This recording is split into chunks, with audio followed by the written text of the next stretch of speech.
view duration, does it matter? Long form, short form? I mean, it depends on who's watching. I mean, like Joe Rogan's got the most popular podcasts, and some of those are 5 hours, right? So like it depends on who's consuming the information. So like some people would love to read a long book like this thick.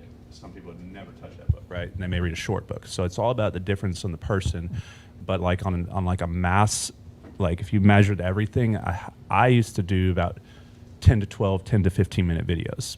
And I think it's a combination of, it's easier to get people to click on a shorter video. We're kind of talking about the risk of their time because it's not a biggest investment, but it's also that content creators, you know, I think people are realizing it's like, it's a lot of effort, a 15-minute video versus a 10-minute video to do, you know, especially if you're doing a bunch of jump cuts and edits and overlays and merges and, you know, like it's a lot of extra time.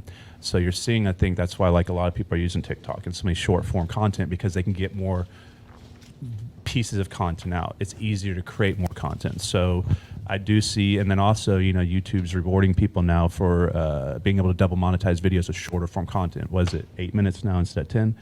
And I mean, as you can create more content, shorter form content, and more people will watch it, and more that are strangers to you, at least what I see. Now, a lot of my business success, including, you know, Mike, the #1 guy at EXP, came from long form content through podcasting. Because what podcasting can do is you don't have your video personality, you have your real personality. So like she says, over the beginning, if you watch someone's beginning channel, they're going to be all different. Then as you watch it over the years, they turn into this different person. They have their stage personality.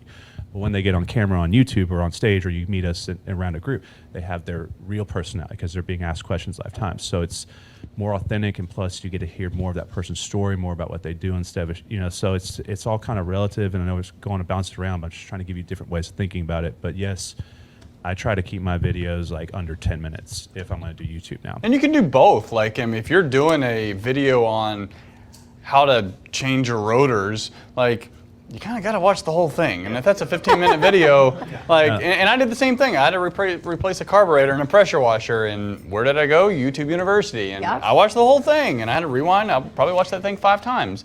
But you can do both, meaning it may not work for like the how-to that requires a pure 1 through 10. But this video, it's long-form content that I will go back. My team will chop it up. Every single question will be a smaller video. And then there's individual nuggets that one of us said that will be a short. So this is an hour show. We're running a little over. This 1 hour episode will end up being probably 100 and 150 pieces of content. By the time you add video chops, audio only, still images with quotes on it, and then text. So you could do long form shows and chop it up as a kind of a catch-all, and then you could do more tactical shorts. Yeah, like one more thing I'll add on that is, let's say, like, so how do these platforms work? They're advertising companies, right? So we're the lead generation, we're putting the content out, but they're providing the viewers and they're sharing the advertising revenue. So if you're a business and you're selling advertising, what do you want? You want watch time. That's why one of the big algorithm triggers for YouTube is 50% watch time. If you put a 3-minute video out, what's 50% of 3 minutes? 1.5 minutes. You put a 50-minute video out, how much is 50% of a 50-minute video? It's 25 minutes. Now, if your goal is to keep attention on the platform and to increase the minutes watched by the people on the platform, if you have quality content and you have the ability to keep people on there for a high watch time, you're increasing the minutes watched on your channel, which YouTube likes, and do you think they're going to promote you more? So if you have the keyword is quality. Yeah, it has to be, and you have to watch your analytics to make sure you're getting watch time, because you're putting 20-minute videos out and getting 2 minutes and clicking off, they're going to, you know, they're not going to promote those videos.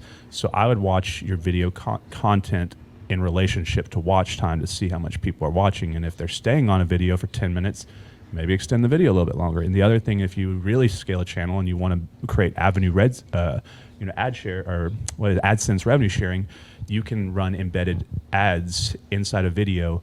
So let's say you have a 1 hour podcast, you could run 6, 7, 8 ads in that podcast, as compared to like in a shorter form video, you may be able to run 1 or 2 without people being like every 10 seconds is an ad, if that makes sense. So if you can keep that watch time, you can, it's better. But if you can't, I'd stay with shorter form content.